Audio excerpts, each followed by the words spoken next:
بہت پرانے زمانے کی بات ہے جب نہ بسیں تھی نہ گاڑیاں، لوگ میلوں کا سفر پیدل طے کیا کرتے تھے۔ ایک گاؤں میں 4 دوست رہتے تھے، ایک کمہار، ایک درزی، ایک سونار اور ایک مولوی۔ چاروں میں بڑی دوستی تھی۔ ایک دن انہوں نے سوچا کہ کیوں نہ کسی دوسرے شہر جا کر کاروبار کیا جائے، شاید قسمت بدل جائے۔ چنانچہ چاروں اپنی اپنی گٹھلیاں اٹھا کر سفر پر نکل پڑے۔ سارا دن چلتے رہے، سورج ڈھل گیا، اندھیرا چھا گیا اور وہ ایک گھنے جنگل تک پہنچ گئے۔ جنگل خطرناک تھا، ہر طرف خاموشی، درختوں کی سرسراہٹ اور دور کہیں جنگلی جانوروں کی آوازیں۔ چاروں نے فیصلہ کیا کہ رات یہیں گزاری جائے اور صبح دوبارہ سفر شروع کیا جائے گا۔ لیکن مسئلہ یہ تھا کہ اگر سب سو گئے تو کوئی چور یا درندہ حملہ کر سکتا ہے، لہذا طے ہوا کہ رات کو 4 پہر ہوں گے، ہر پہر میں ایک شخص جاگے گا اور باقی 3 سوتے رہیں گے۔ سب سے پہلے کمار کی باری آئی، باقی 3 دوست سو گئے اور کمار تنہا جاگنے لگا۔ کچھ دیر بعد اس نے سوچا ایسے تو وقت گزرنے والا نہیں۔ اس کی نظر قریب پڑی ہوئی مٹی پر گئی۔ وہ اپنے فن میں ماہر تھا، چنانچہ اس نے مٹی اٹھائی اور ایک مجسمہ بنانا شروع کر دیا۔ دھیرے دھیرے وہ مٹی ایک خوبصورت نوجوان لڑکی کے مجسمے میں تبدیل ہو گئی۔ اتنا حسین چہرہ، اتنی نفاست کے دیکھنے والا حیران رہ جائے۔ اسی کام میں اس کا پہر ختم ہو گیا۔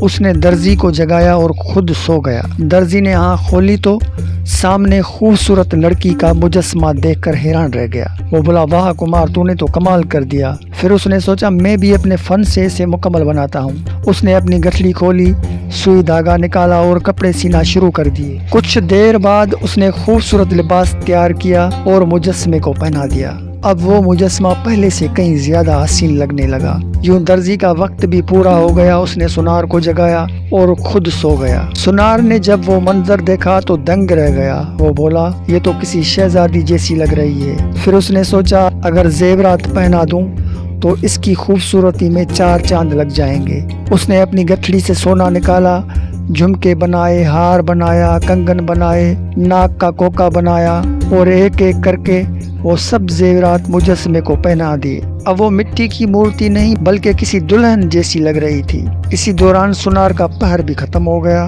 اس نے مولوی کو جگایا اور خود سو گیا۔ مولوی نے جب اس حسین لڑکی کو دیکھا تو حیرت میں ڈوب گیا۔ وہ دیر تک اسے دیکھتا رہا، پھر دل میں خیال آیا، کاش اس میں جان ہوتی تو میں اس سے شادی کر لیتا۔ مولویوں کو کوئی نہ کوئی خیال تو آتا ہی رہتا ہے، یہ تو آپ کو پتا ہے۔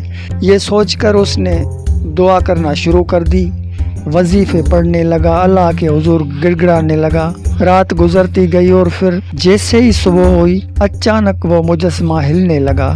اس کی آنکھیں کھل گئیں، سانس چلنے لگی اور وہ ایک زندہ انسان بن گئی۔ اسی وقت باقی 3 دوست بھی جاگ گئے۔ جب انہوں نے یہ منظر دیکھا تو حیرت سے ان کی آنکھیں کھلی کی کھلی رہ گئیں۔ مولوی فوراً بولا، یہ میری دعا سے زندہ ہوئی ہے، اس لیے اس سے میں شادی کروں گا۔ کمار غصے سے بولا، اگر میں اسے بناتا ہی نہیں تو یہ وجود میں کیسے آتی؟ حق میرا ہے۔ درزی بولا، یہ تو ننگی تھی، جیسے آپ نے پی کے فلم دیکھی ہوگی، ننگو گھوم رہے ہو تو۔ خیر، درزی بولا، یہ تو ننگی تھی، میں نے اسے لباس پہنایا، عزت دی، اس لیے شادی میں کروں گا۔ سونار بھی پیچھے نہ ہٹا۔ وہ بولا، میں نے اسے دلہن بنایا، قیمتی زیورات پہنائے، حق میرا بنتا ہے۔ چاروں آپس میں لڑنے لگے، لیکن جب کوئی فیصلہ نہ ہو سکا تو انہوں نے سوچا چلو بادشاہ کے پاس چلتے ہیں، وہی انصاف کرے گا۔ چاروں دوست بادشاہ کے دربار میں پہنچے۔ انہوں نے ساری کہانی شروع سے آخر تک سنائی۔ دوستو، اب اصل سوال یہ ہے، آخر بادشاہ نے فیصلہ کس کے حق میں دیا ہوگا؟ کمہار جس نے اسے بنایا، درزی جس نے اسے لباس پہنایا، سونار جس نے اسے دلہن کی طرح سجایا، یا پھر مولوی جس کی دعا سے اس میں جان آئی؟ اپنا دماغ استعمال کریں اور کمنٹ میں ضرور بتائیں کہ آپ کے خیال میں بادشاہ نے کیا فیصلہ کیا ہوگا۔ اگر آپ کو جواب سمجھ میں نہیں آ رہا تو یہ ویڈیو اپنے عقل مند دوستوں کے ساتھ شیئر کریں، شاید وہ اس معمے کو حل کر لیں۔